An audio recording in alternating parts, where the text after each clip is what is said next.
যে দীর্ঘ আন্দোলন ধারাবাহিকভাবে যে পশ্চিমবঙ্গ রাজ্য আইসিডিএস কর্মী সমিতি আপনারা দেখেছেন আগস্ট মাসেও এখানে দাঁড়িয়ে আপনারা ব্যারিকেড ভেঙেছেন, তবে রাতারাতি ডিম সবজি বিল দিয়েছে। আমরাই বলি যে আন্দোলন ছাড়া কিছু পাওয়া সম্ভব হয় না, এবং এই যে 1 নম্বর দাবিটা আমরা ধারাবাহিকভাবে লিখে যাচ্ছি, এবং 2022 সালে 26, 27, 28, 29 যে দিল্লিতে আমরা অবস্থান করেছিলাম, সেই সময় কেন্দ্রের অর্থমন্ত্রী আমাদেরকে কথা দিয়েছিলেন যে আগামী ইয়ারে আপনাদের জন্য কিছু একটা করা হবে।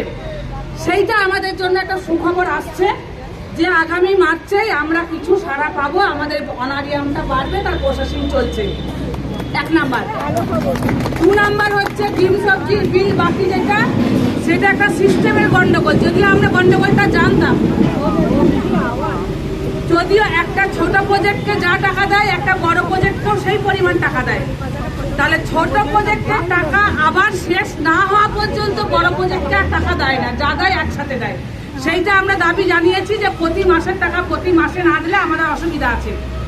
জ্বালানি বিল বাড়ানো নিয়ে উনি বলেছেন সামনের সপ্তাহের মধ্যে আমরা বসবো, ডিমের দাম এবং জ্বালানি বিল এই দুটো আমরা বাড়ানোর চেষ্টা করব।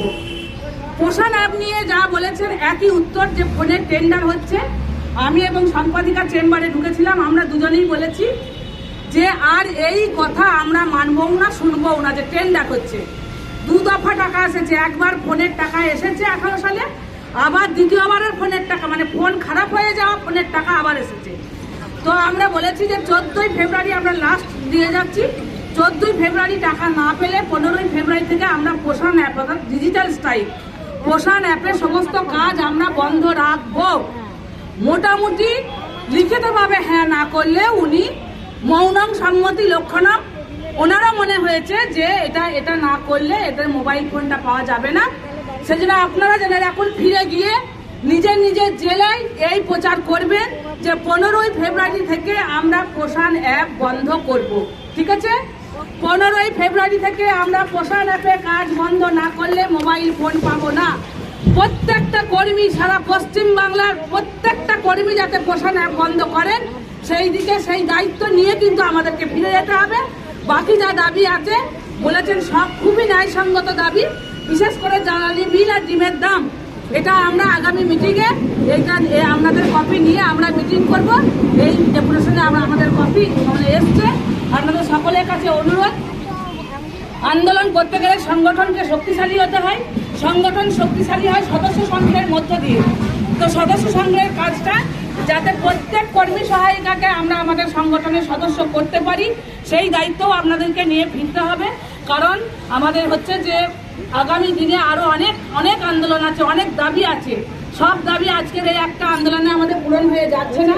যতদিন না আমরা 26,000 টাকা ন্যূনতম মজুরি, গ্র্যাচুইটি পেনশন এবং 2014 সাল থেকে যারা অবসর নিয়েছে তাদের 3 লক্ষ টাকা, এই যে মূল দাবি, মৌলিক দাবি, এই দাবি যতক্ষণ না পূরণ হচ্ছে ততক্ষণ আমরা আমাদের ময়দান ছাড়বো না। আমরা আমাদের আন্দোলন ধারাবাহিকভাবে চালিয়ে যাব, এবং সেই আন্দোলন চালাতে গেলে সংগঠনকে শক্তিশালী হতে হয়। কারণ পেশাভিত্তিক সংগঠন, সেখানে কারা সদস্য হচ্ছেন তাদের রেজিস্টার থাকে, আপনারা সবই জানেন। সদস্য সংগ্রহের কাজটা আমাদের জানুয়ারির মধ্যে যেন প্রত্যেককে সদস্য হন, সেই দায়িত্ব আপনাদের নিয়ে ফিরতে হবে। আপনারা দেখেছেন যে রাজ্য সরকার আর কেন্দ্রীয় সরকার 2 সরকারি উদ্যোগ নিয়েছে প্রকল্পটাকে তুলে দেওয়ার। কেন্দ্রীয় সরকার যে বিভিন্ন কুসংস্কারকে ঢুকিয়ে দিয়েছে, যে অন্নপ্রাশন, তার সঙ্গে 7 অন্ন উৎসব, এবং যে পোষণ অ্যাপের মাধ্যমে সবুজ বাচ্চা দেখিয়ে একটা সময় কেন্দ্রীয় সরকার বলবে যে আর কোনো সবুজ বাচ্চা নেই, অতএব আইসিডিএস প্রকল্প দরকার নেই। তার জন্যই পোষণ অ্যাপটা চালু হয়েছে। আমরা 22 ভার্সনে আছি। আমরা যখন 100 ভার্সনে যাব তখন পোষণ অ্যাপ বন্ধ করে মোদী সরকার দেখাবে যে কোনো বাচ্চাই অপুষ্ট নেই, অতএব আইসিডিএস প্রকল্প দরকার নেই। দ্বিতীয়ত রাজ্য সরকার আগেই গাওনা গেয়ে রেখেছেন যে 1.5 কেজি ওজনের বাচ্চাই যথেষ্ট। উনি তো দাদার সঙ্গে কথা হয়ে গেছে আইসিডিএস প্রকল্প থাকবে না, না থাকলে বাচ্চা অপুষ্ট হবে। অতএব মুখ্যমন্ত্রী বলেই দিয়েছেন যে 1.5 কেজি ওজনের বাচ্চাই যথেষ্ট। এই 2 সরকারের জবাব দেওয়ার জন্য আর আমাদের প্রকল্পকে রক্ষা করার জন্য, আমাদের প্রকল্পটাকে টিকিয়ে রাখার জন্য আমাদের সামনে একটা সুবর্ণ সুযোগ আসছে, লোকসভা নির্বাচন। সেই নির্বাচনে আমাদেরকে দায়িত্ব নিয়ে ওই কেন্দ্র থেকে মোদী সরকারের শিকড়টাকে উপড়ে ফেলতে হবে। আর রাজ্য থেকে তৃণমূলের শিকড়টাকে না উপড়ালে আমাদের স্মার্টফোন পাবো 150 কোটি টাকা উধাও হয়ে গেল, তার কোনো হিসাব নেই। সেই দায়িত্ব আমাদেরকে নিয়ে ফিরতে হবে। আমাদের যাতে আইসিডিএস কর্মীরা তাদের পরিকাঠামো, তাদের ভাতা, তাদের গ্র্যাচুইটি, তাদের পেনশন সব দায়িত্ব যাতে সরকার নেয়, এমন একটা সরকারকে আমরা নিয়ে আসবো যাতে সেই সরকার আমাদের সব দায়িত্ব নেয়। সেই দায়িত্ব নিয়ে আপনারা ফিরে যাবেন। আমি ব্যক্তিগতভাবে আপনাদের সকলকে সংগ্রামী অভিনন্দন জানিয়ে কি করবো আপাতত ডেপুটেশন কর্মসূচি এখানেই শেষ করছি।